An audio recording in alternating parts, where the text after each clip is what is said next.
Okay. I'm going to get started. We are running quite late. So first of all, thank you and welcome everyone to Resilience in Built, the investment case for protecting built infrastructure with nature-based solutions. The irony is not lost on me that I have already lost one panellist because the infrastructure can't cope with the impact of climate change, and I too have to leave here early today because I'm going to have significant problems getting myself home. My name is Georgina Mitchell. I chair a community interest company called Air Resilience Company, which uses nature-based solutions to protect the city of Leeds from flood risk. Back in 2015, the floods then cost the city £500 million. And so we're going to be talking about how investment can kind of mitigate some of that impact. I have a wonderful panel here. I'm going to ask them to introduce themselves and the organisation that I work with. So starting with Gareth. Thank you very much. So pleasure to see you all here. Dr. Gareth Thomas. I'm with the National Biodiversity Network Trust, so the NBN Trust, where I'm the chief exec. And our national charity is all about biodiversity data. One of the services we offer is the development and hosting of what's called the NBN Atlas.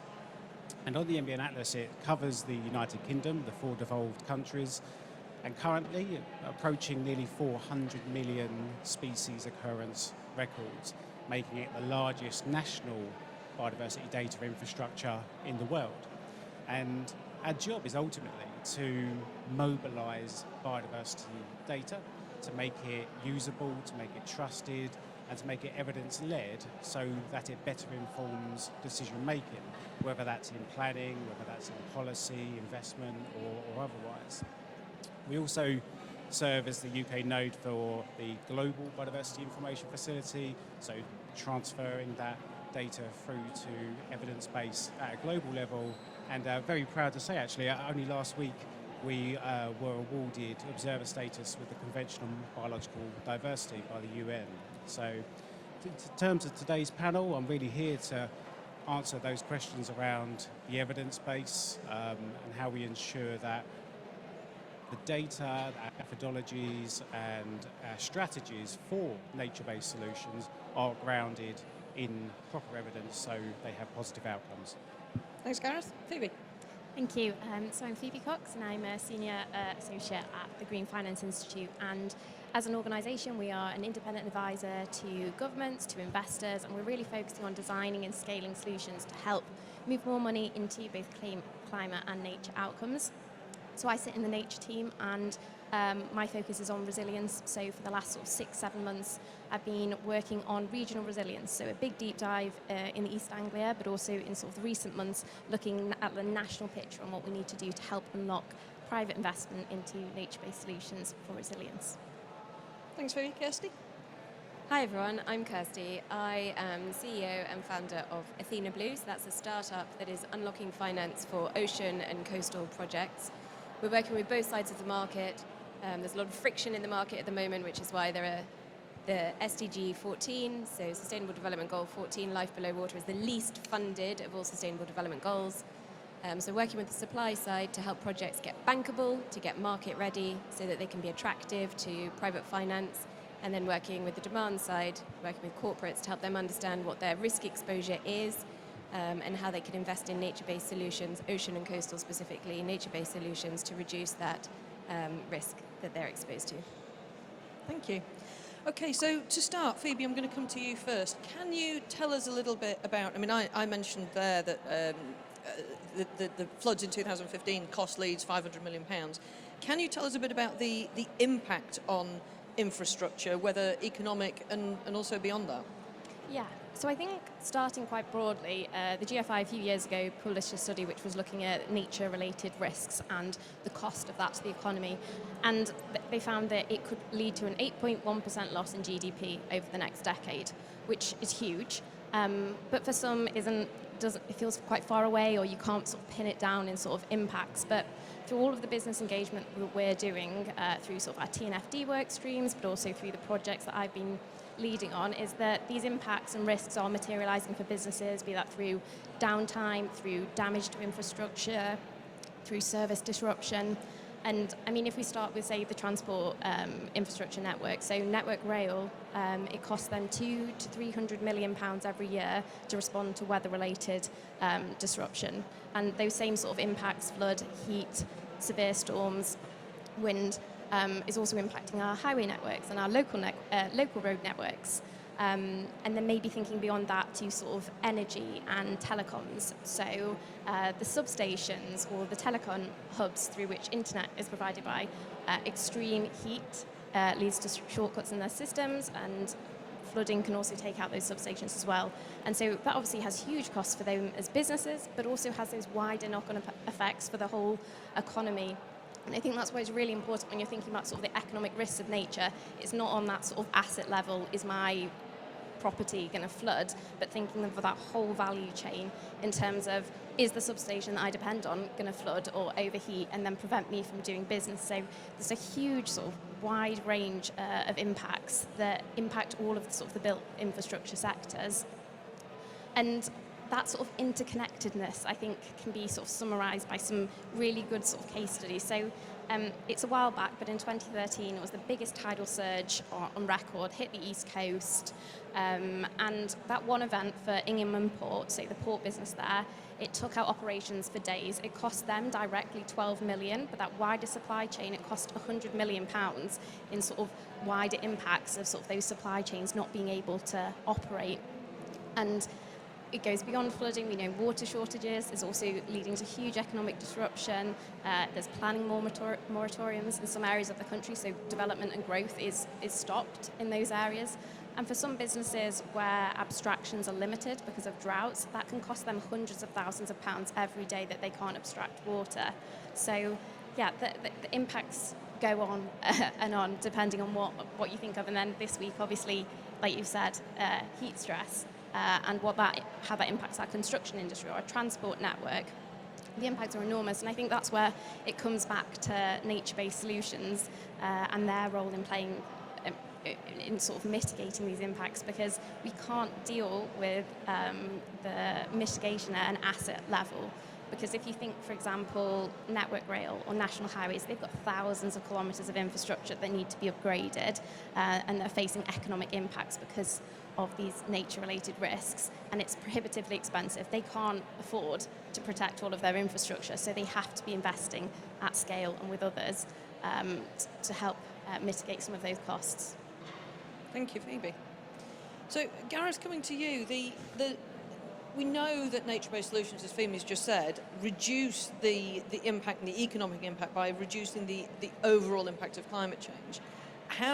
In what ways does it help? And if the firm is planning on developing a strategy aligned to this, is it kind of one size fits all, or what different things do they need to be thinking about? Yeah, so it's worth just first noting that nature-based solutions do not reduce climate risk. That's here now, very present, and will be for the foreseeable future. As Phoebe was saying, they help mitigate it. They help lower our exposure and our vulnerability to that type of risk. And that's really important because climate risks are becoming increasingly physical, whether that's flooding or drought or heat risks or soil erosion and so forth. Now, in terms of built infrastructure, those different physical risks can then have an impact on an asset's lifespan, its maintenance costs, insurance premiums, access or public safety. And so I think when thinking about how does it help mitigate that, I would think about nature-based solutions in three ways I've noted down. So firstly, nature-based solutions, by their very intrinsic value, work with the landscape rather than against it. So if we consider wetlands and forests and other grasslands, etc., they can store carbon, they can slow water, they can reduce the temperature of the surrounding habitat. And because of that, they deliver multiple value-based benefits which, say, hard engineering wouldn't be able to do.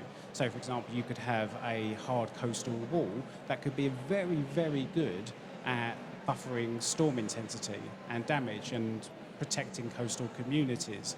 However, if you had, say, salt marshes in temperate areas or mangroves in tropical areas, they would also do that, but they would also improve the water quality. They would also sequester carbon. They would also increase biodiversity. And then thirdly, by doing this, by using nature-based solutions, we ultimately improve the evidence base for those decisions in the first place and the long-term stewardship of those different types of evidence. So the evidence and the data for this is growing quite wildly and vast, but the key point is the strategy. Right? You cannot just add trees or a wetland and then walk away and think that everything's done. That's just the very start of the job, as it were. Now, in terms of, I guess, the one-size-fits-all question, and I've got a couple of case examples here that I'd sort of made note of, classic ones from the books. I mean, firstly, if I was being monosyllabic, which no one can ever accuse me of doing, I would just say no. There is no one-size-fits-all, and anyone who thinks otherwise is going to create a nature-based solution that's just not going to work. Because biodiversity and climate, we often say they're two sides of the same coin, and that's true, but really there's multiple sides. It'd be more like a dodecahedron. But they're so intrinsically different as well. Climate, we can relatively easily measure climate. We take the equivalent of carbon dioxide per tonne for greenhouse gas emissions. The modelling for climate is very difficult. But actually, we have a common currency. We don't have that with biodiversity. There is no common language. The biodiversity outside the Excel Centre is going to be exceptionally different from the biodiversity in Madagascar or Brazil or Peru. So very, very place-based, and it all depends on the geography, the species present, and so forth. And as I said, there are two classic examples from the textbook. So firstly is Medmerry in West Sussex. And they had a failing coastal defence line. And this is a positive story. And rather than just simply reinforcing it with hard engineering, they broke the dikes and pushed out the intertidal area. And by doing so, what they did was, firstly, they created nearly 200 hectares of salt marsh. That created storm buffer. We saw rare breeding birds increase. We saw public access increase, which increases mental well-being. We saw the overall economic value of that area also increase. Now, on the counter of that, a cautionary tale comes from the Flow Country, where they did tree planting on peatlands, deep peatlands. Now, again, on the surface, one could look at that and say, oh, great, we're planting trees. That's magnificent. And for biodiversity, I love trees. They're my favourite things. But here, they had to drain the peatlands before planting the trees, which ultimately damaged quite globally significant habitat.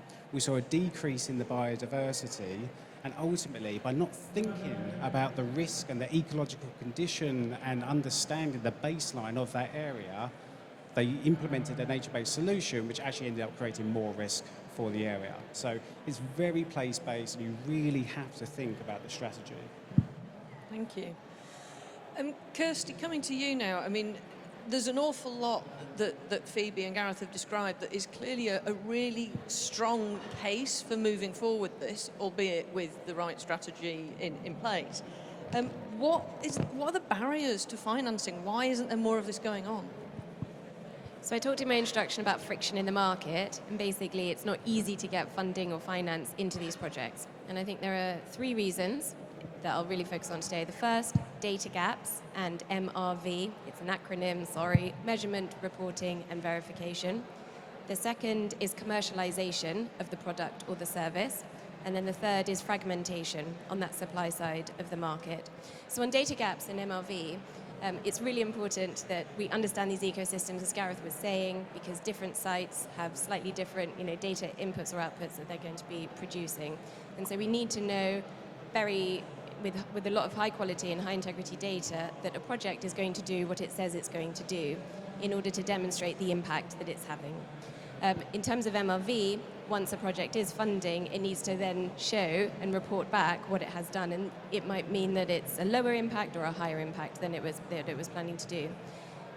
Gathering this data is incredibly expensive, especially around coastal, intertidal, and further out in the ocean areas.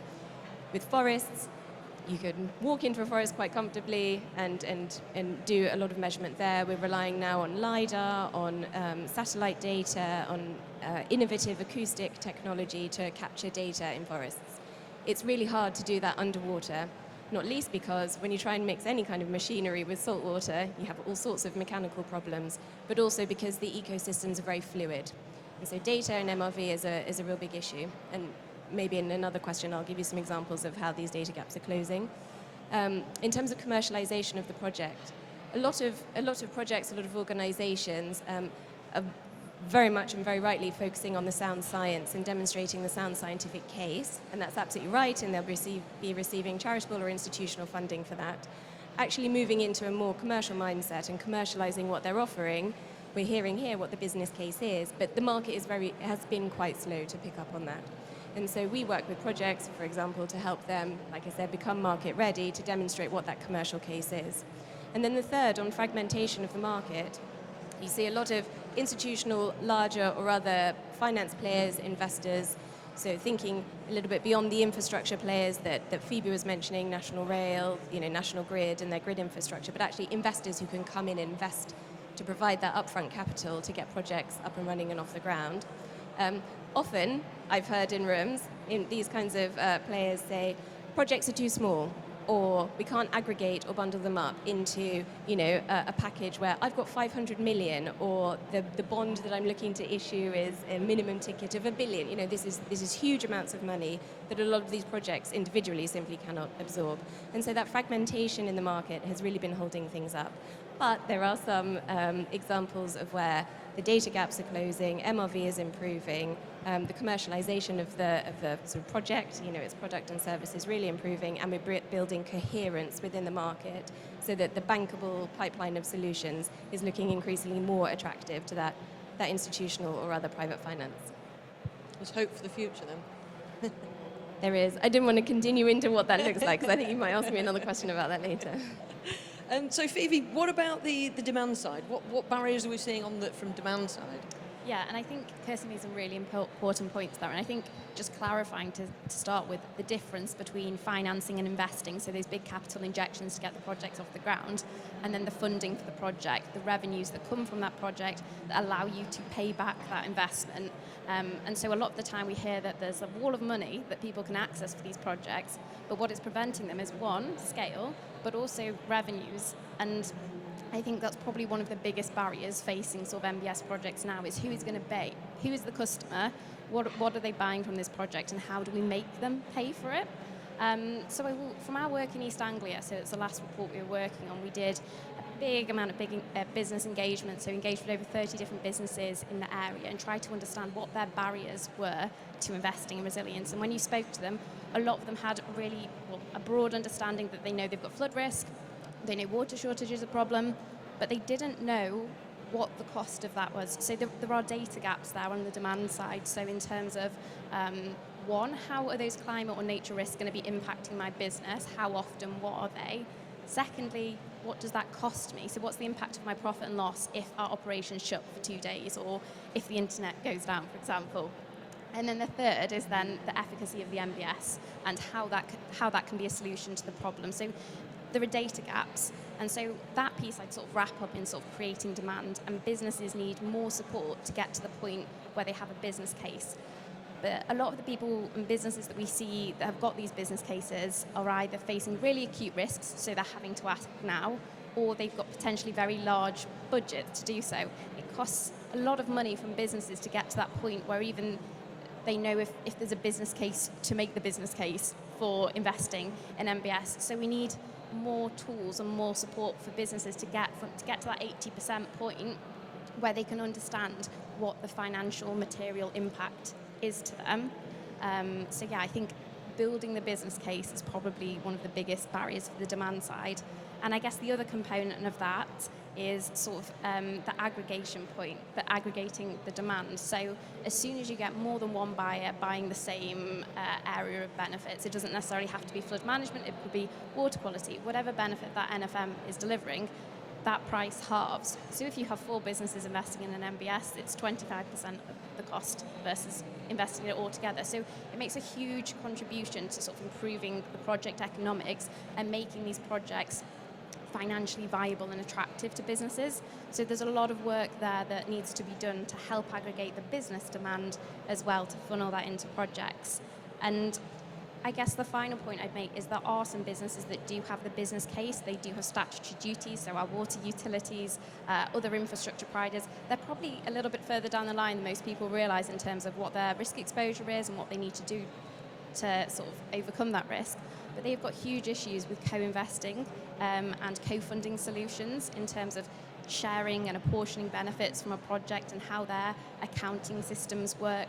So there's another big piece of work that we're really interested in doing that's looking at a bit of a regulatory sandbox and say, well, how do you get the water utilities, Network Rail, highways, national highways to all invest together and allow their accounting systems to provide the value for money that they want? So yeah, there's quite a few challenges, but we, like Kirsty said, there are projects which are making this happen. It's challenging, but let it get in there. Just staying with you, Phoebe, sorry, these, you mentioned earlier on about support. Where is that support coming from? Is that central government support, and or is it support that is yet to, sources yet to be found for? I think the issue is that there isn't really that support there. So TNFD gets businesses some of the way there, and so the support networks around sort of doing your sort of risk assessment. But in terms of getting into that detail of how much does that cost me and what do I need to do, I think there is a gap in support there. There's obviously consultancies that are providing that service, those services to businesses, but they're not very affordable for smaller businesses. So what we see is that you've got major businesses that have acute risks that are investing, but then they're concerned about free rider benefits of all the benefits they're providing to other businesses that aren't paying because they haven't made the business case to pay. So one of the recommendations in our report is to try and take forward this piece of work and build some toolkits, and for the businesses that have made the business case, what data can they share and what processes they can share with other businesses, because ultimately the more they can share, the cheaper the solution will get for them because more people will be paying for it. So yeah, unfortunately I don't think there is too much support there at the moment. Isn't that a little bit sad as well, the fact that corporates worry about free benefits to other organisations? What happened to the idea that, you know, all ships rise with in the water? Absolutely. Like I said, a bit depressing. Yeah. Phoebe also mentioned at the end there about the lack of accounting. I'm going to use the word capability because I can't think of something else better, but the ability of the accounting systems to talk to each other across various different arm's length organisations from the government. Do any of you have an understanding of where the central government priorities lie in this area? Or is that still really something that's not quite clear? Well, I mean, the government and the Environment Agency have released a number of strategies recently. So you've got the sort of 10-year strategy for flood and erosion up to 2036, as it was only released earlier this year. And I can't speak on behalf of central government, obviously, but ultimately, you know, they need to be protecting people, they need to be protecting homes, they need to be protecting infrastructure. That needs to be their number one priority. They need to be delivering. You know, they've committed to this. They've committed to this pipeline of investment into nature-based solutions for flooding and erosion, and therefore they need to be able to activate that pipeline and ensure it goes to properly based projects. They need to get value from that investment, and they need to be able to evidence that so they can show the taxpayer that they're getting value for their money, ultimately, at the end of the day. They need to join all of this up, whether that's investment, whether that's strategy, local nature recovery schemes, biodiversity net gain, all of this. It's all very, very interconnected. Yet, as you know, they work in these silos, and they need to talk more. More of a holistic approach. Exactly, yeah. And then evidence it and make people accountable for these strategies? Phoebe? I guess we all know that this government is quite financially constrained at this point, so there isn't going to be huge amounts more funding coming from the Environment Agency or DEFRA to deliver these outcomes.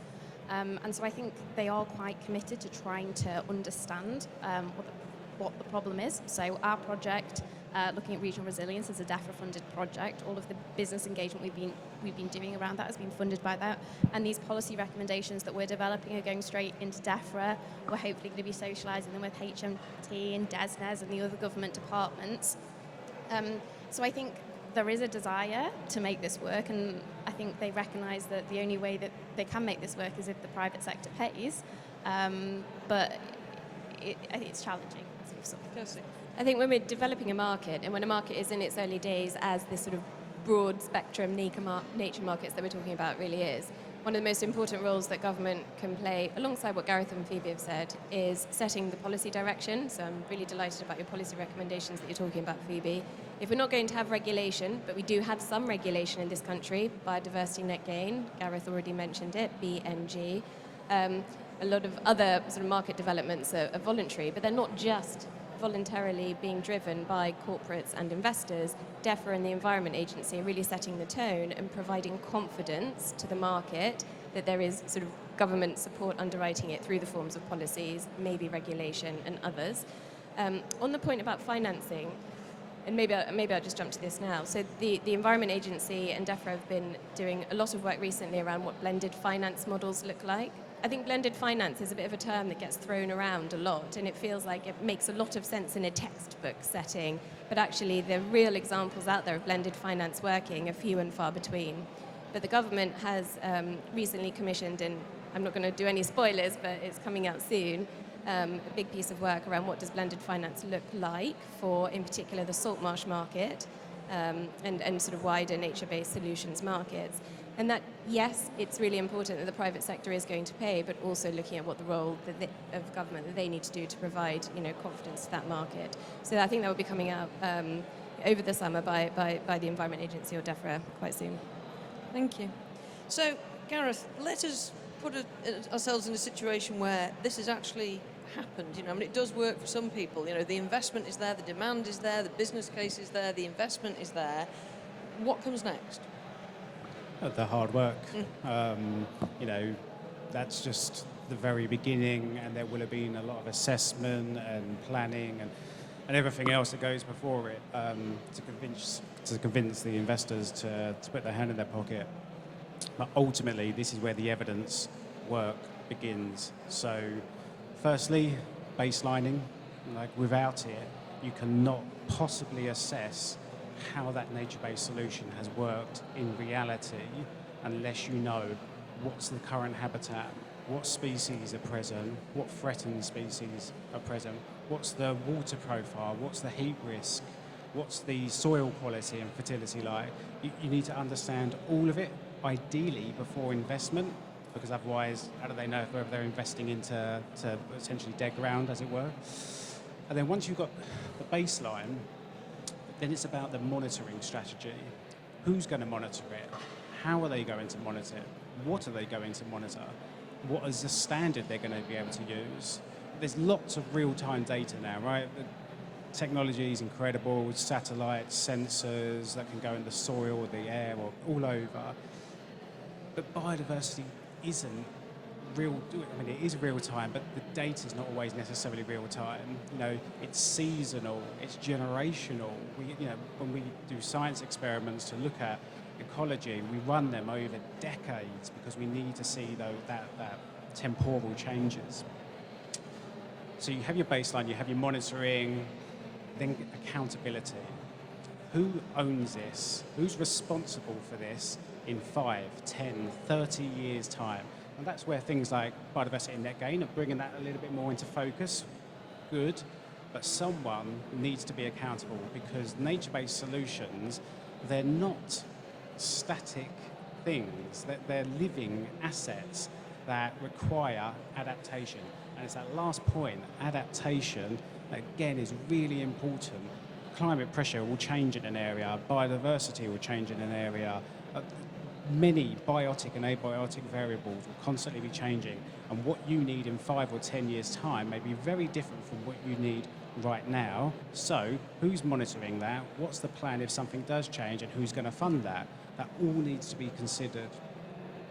And I think it's also worth, when they're thinking about these strategies, to try and think about unintended consequences, because when we do the wrong nature-based solution, we see exactly that. And I'll give you an example. I was in Nairobi last June, I think it was, and we'd gone out on a sort of expedition, as it were, and we trekked up this little hill. I say trekked, it was about a 5-minute walk, but it sounds more romantic to say trekked. And we come to this beautiful clearing, this nice little stream that was going through it. And it really was beautiful.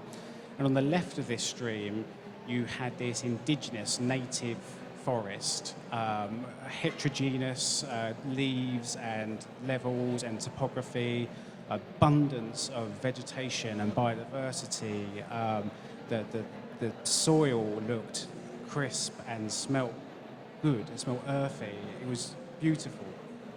To the right of that stream, and it's literally, you can just walk over the stream, it's a step. You could touch the 2 trees at the same time, was an enormous monoculture of firs, essentially, that they'd planted in this area. And to see the difference in real life was actually striking. Like, it was actually quite emotional.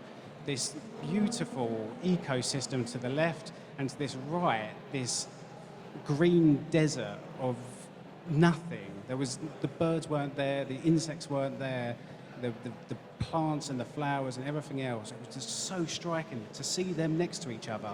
Like, had they, when they planned that nature-based solution, thought about what is the native trees that need to be here, what are the niches that the environment needs to fill to bring the species to this area, then that was what they could have had. But they didn't.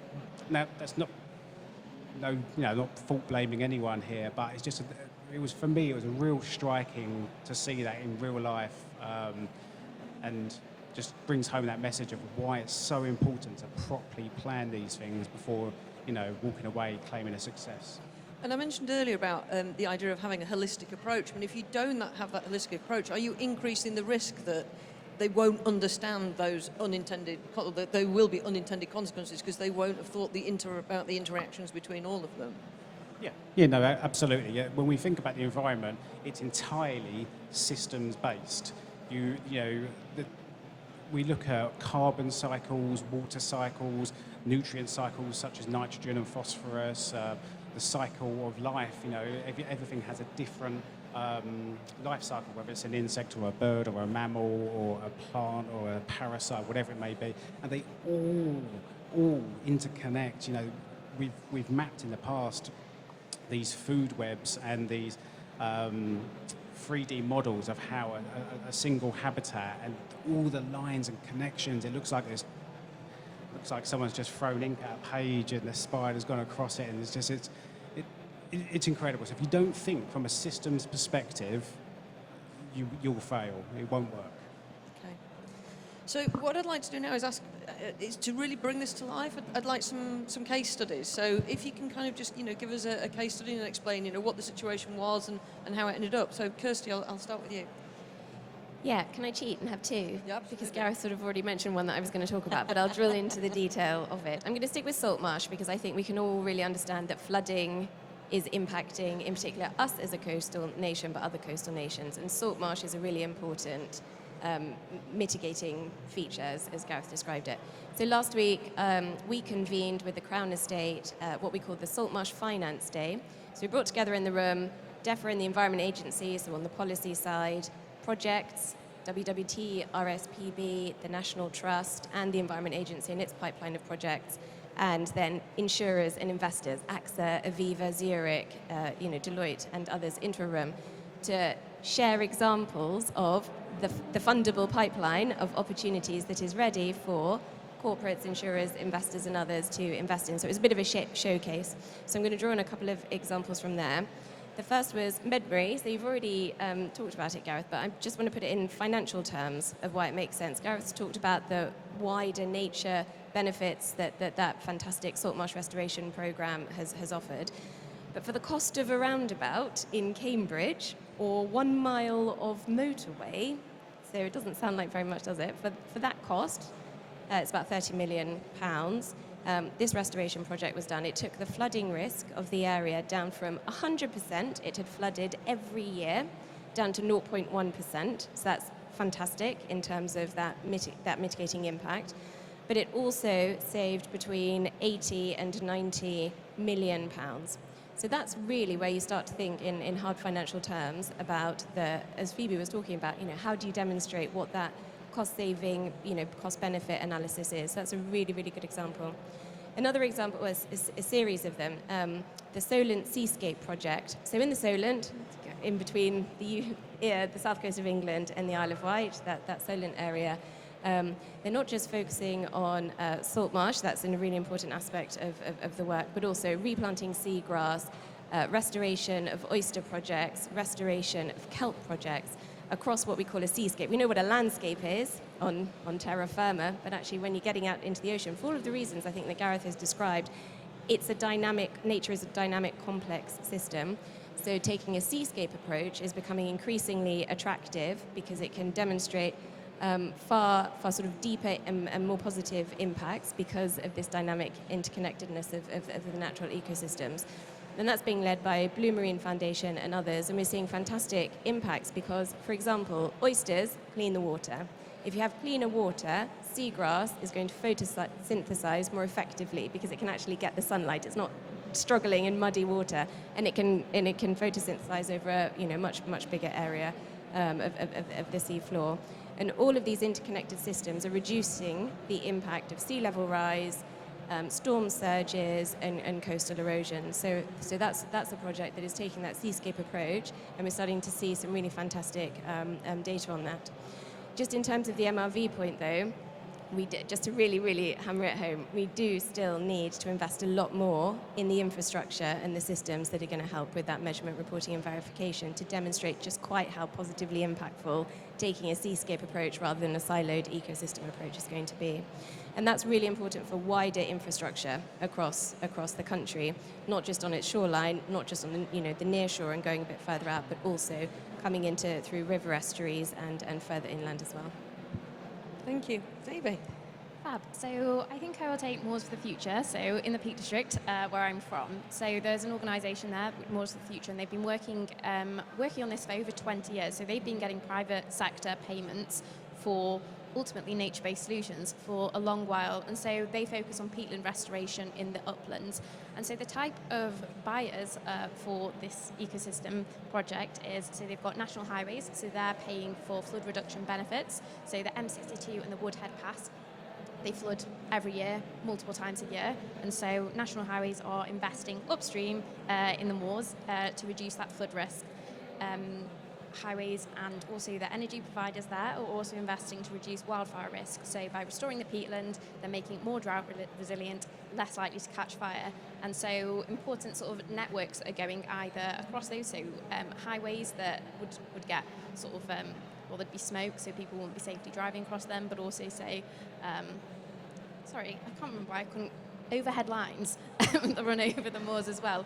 When there is wildfires, obviously that puts those at risk as well. As well as that, you've got both Yorkshire Water and Severn Trent. They're also investing in there for water quality benefits, but also flood benefits for their downstream water treatment centres. So you can see there quite clearly multiple different infrastructure providers that have got a business case to be investing there. But sort of coming back to the earlier point of it's a complete jigsaw of funding that they put together because none of those organisations individually can co-fund that whole project. So they're each sort of funding a slice of the moorland. And so when they're doing their cost-benefit analysis, they're doing the benefits that are derived from this small slither of the upland. And they're not accounting for all of the other projects that are being delivered on the same upland and giving them resilience benefits. So when they're comparing them to grey versus green infrastructure, they aren't capturing the whole solution that they're ultimately providing. because of those sort of barriers to sort of sharing data and accounting for things. So as well as it being like an incredible case study that this has been going on for years and years and years, it does sort of highlight some of those challenges, and that makes it more expensive for the project developer. They're having to monitor different parcels at different times with different metrics, but ultimately the same core benefits are being delivered across the whole land. And that's a project that's been going on for a while, but there's lots of really, really good innovative projects. I mean, you can probably speak on ARC and the project that's coming in Leeds and how that is blending sort of public and private finance to sort of help pay for those long-term NFM maintenance costs. The Evenlode project, that's a landscape recovery project with sort of Great Yellow, and they're doing some incredible things. They've got SSEN and Network Rail paying for like watercourse, floodplain restoration there, because there are tangible benefits to their networks that are flooding on sort of an annual basis. So there's so much positive stuff there. I think the challenge now is how we scale it up. Comes back to that holistic approach again. Thank you, Phoebe. Gareth, do you have a case study? I can think of many different case studies.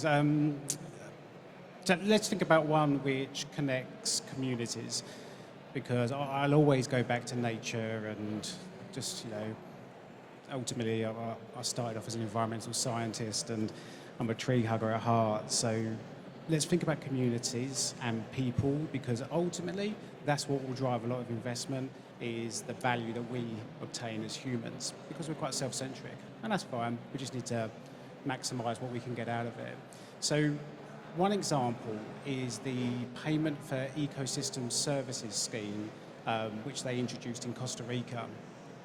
Wonderful example of effectively investing in nature-based solutions, but through people, through local communities, through indigenous peoples and local groups. And it's worked so well. And it's been going on for 25, 30 years now, maybe longer. And they've invested hundreds of billions. And but the thing is, the way they did it was they strategized properly. They planned it. They had the money there, and they budgeted it for it every year, rather than let it peter away. And it just grew and grew and grew. And by providing these payments to local communities, they would then protect biodiversity, they would then protect habitats, they would then not be forced into, for example, high yield agriculture because they need to make ends meet. And the benefits from that, as we've spoken about before, are a multitude for the environment, for the people, and for the planet, ultimately. Thank you. We're going to be coming to questions from the audience in just a second. But before we get there, I think I would like to think about, what our audience can take away with this, assuming there is no one here who has the ability to say, right, okay, we'll take a holistic approach and overlook everything in the entire country all in one go, which seems to be kind of the ultimate dream. What comes next? What can our audience do? Gareth, I'll come to you first. What can the audience do? So, when you get the opportunity to have these conversations, whether they're with investors or with infrastructure owners or perhaps with local councils and MPs, we'll just lobby them to do the right thing, right?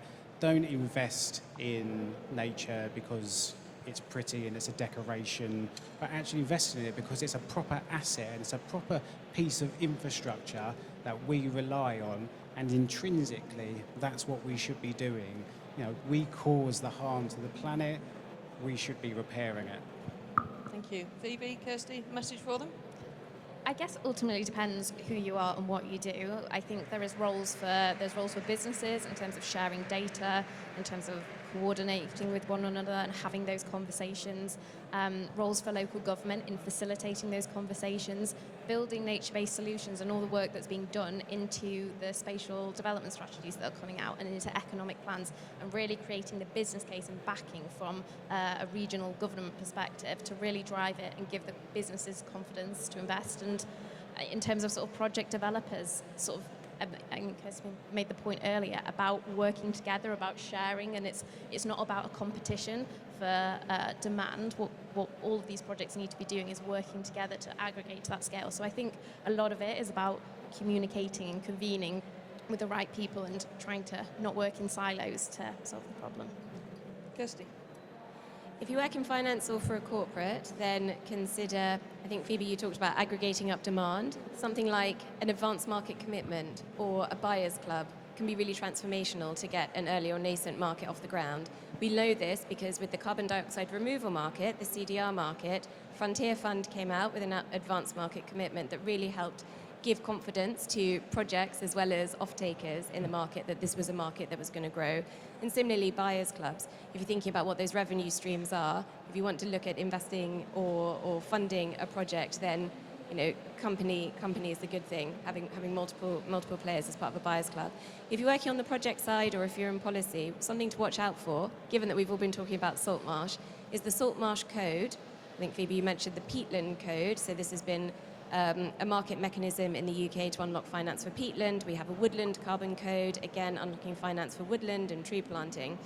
The salt marsh code is in its final stages of development, and we're hoping, fingers crossed, that it will be published sometime later this year.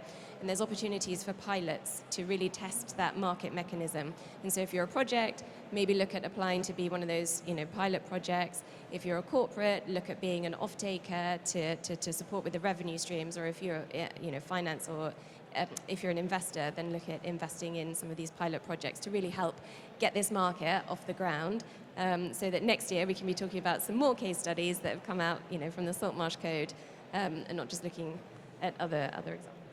Thank you very much. Do we have any questions from the audience? We have a roving mic. There's one at the front here. Just come in with the microphone. Hello. Obviously, carbon markets, some markets are mandatory, some are voluntary. BNG is mandatory. Do you think we can deliver some of the work you're doing at scale, at pace, without a mandate to support that? Because at the moment, it is reserved to some companies, to create the demand that we need. I don't think it can be done without government intervention at some level. Phoebe? I think it can be done without compliance markets, and I think if we're being realistic, we're probably not going to get any more compliance markets anytime soon. It took about 15 years to develop BNG, and that's still not really providing the scale or the restoration that anybody thought it would or wanted it to. So I remain hopeful. I mean, prior to sort of my current role, I worked in BNG, and that was what I did for about 4 or 5 years. And I moved over to do sort of more this private sector piece because I kind of saw that there was a clear business case there for businesses. So I think as businesses are starting to get impacted by climate, they are starting to act. There's loads of successful projects like the Landscape Enterprise Networks that were on just before. There's a whole host of agricultural, food and beverage businesses that are seeing the cost of these impacts within their supply chains, and they're starting to invest. So I think regulation would help. I know there's sort of a long process to sort of get TNFD integrated into sort of sustainability reporting. We're probably a couple of years off that. But I think it has to happen without mandatory markets. Kirsty? And just to give an example of where government can be quite creative, getting regulation over the line can be challenging whatever colour your administration is. We all know that. And once it is over the line, it can be repealed. We know that. It can be really challenging to just focus on regulation. I think it misses the point a little bit, important as regulation can be. So to give an example of where government has intervened to kickstart a market, but in a voluntary market, with the Woodland Code that I already mentioned, when the first credits were, in order to give confidence to the market, project developers and off-takers or investors, the government set a floor price of the first wave of credits that would be sold in the market. And so that really, so that was a financial mechanism that the government was able to boost a voluntary market mechanism. And I mean, the floor price was far exceeded. We know that woodland carbon credits, PIUs and others sell, for quite a high premium in terms of other projects in the carbon market. So that was, a really good example of where government can intervene, but not just focusing on regulation. Just to say as well, it's quite simple. Incentivise it. Allow the financiers to earn money off doing it. Might be a bit crass, but ultimately it becomes a win-win situation. Investment gets contributed into on-the-ground projects which increase biodiversity and climate resilience and so forth. They make some money out of it. Yeah, I see you've got the microphone back. Do you want to come back on that? I suppose the point about BNG, I don't think BNG delivers the resilience for infrastructure. No. So if we're talking about resilience, BNG might be done somewhere and your critical infrastructure is somewhere else. So for me, I'm thinking resilience is where we need to move to. And so in that sense, I think BNG or the CFD for renewables are two things that are helping. And I think CFD, this kind of financial model, and it's kind of what you talked about with cap floor, it's that. And also the salt marsh code. The salt marsh code is very much focused around large-scale restoration salt marsh projects that can help build that resilience. And I guess the coordination piece is really, really important, because it's how do you make sure that these investments that are currently going in, they may not be resilience payments from businesses, they might be BNG payments, they might be social value payments, they might be just simply CSR payments. But if there's a coordinating function at that regional level, you can make sure that those investments, so that BNG is being delivered in an area potentially where they've got water quality issues or where they have natural flood management problems. So making sure that the nature-based solutions, a bit to the holistic point, and thinking, how do you make what we do have, which isn't an enormous amount of money now, do more for the money? Thank you. Any more questions?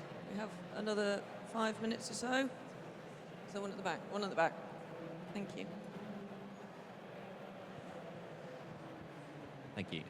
So I'm an ecological consultant, spend a lot of time doing BNG calculations. I suppose in terms of the infrastructure and sort of like the nature-based solutions, and the more regional aspect, there's been the publish of a lot of the local nature recovery strategies, and then obviously the requirement for NSIPs to now consider BNG. How do you think those two are going to factor in terms of the more holistic approach to delivering nature-based solutions? Sorry, that's really broad. I think LNRS are a really good starting position. There's been lots of consultation to get to them. But what I think a potential flaw with them is a lot of them haven't actually engaged with the business community when they've been designed. So they're designed from the ecological perspective and where is best for nature to recover. But I think what we're getting to now is like, well, how do you fund the LNRS?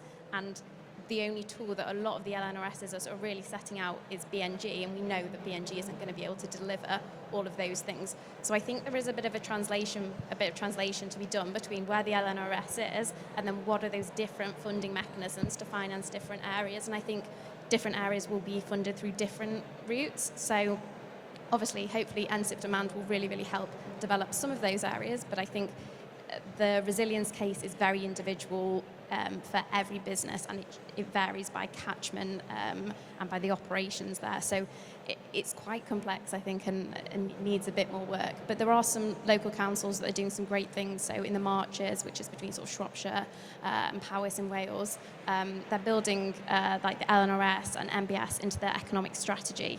And so they are thinking about how do we fund parts of this LNRS that aren't going to be done through BNG. Okay. Thank you, Phoebe. Any more questions? Quite hard to see hands in this audience. Okay, no, nothing. Okay, so to close, does anyone, I've already asked you, kind of got one thing to think. Is there anything else anyone wants to add, or else we can give the conference like 5 minutes back, since they are running a little bit behind time? I think one of the key learnings coming out of last week's session that I mentioned is when we're talking about nature-based solution projects, for both investors and corporates that are looking at becoming off-takers of them, we need to have a shift in the framing so that they understand them as infrastructure projects. Because these kinds of projects are really complex, and they are, you talked about grey-green, but actually they are operating on timescales and CapEx needs of large-scale infrastructure projects. And to set the expectations and manage those expectations of investors who will be looking for a return on, a different timeline if they're just categorizing it as an NBS project, actually shifting that mindset can really help, again, build confidence into the market, because what you don't want is the opposite happening. Lots of investment flowing, projects taking a lot of time because they do, needing an awful lot of money, CapEx, up front because they do, and that turning the market off.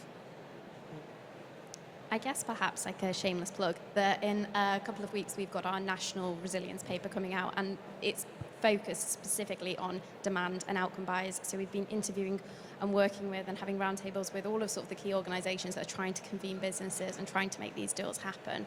And so the policy recommendations and the work of a lot of different organisations hopefully accumulating into a fairly concise report. So do have a look out for that and sort of what's coming out of GFI.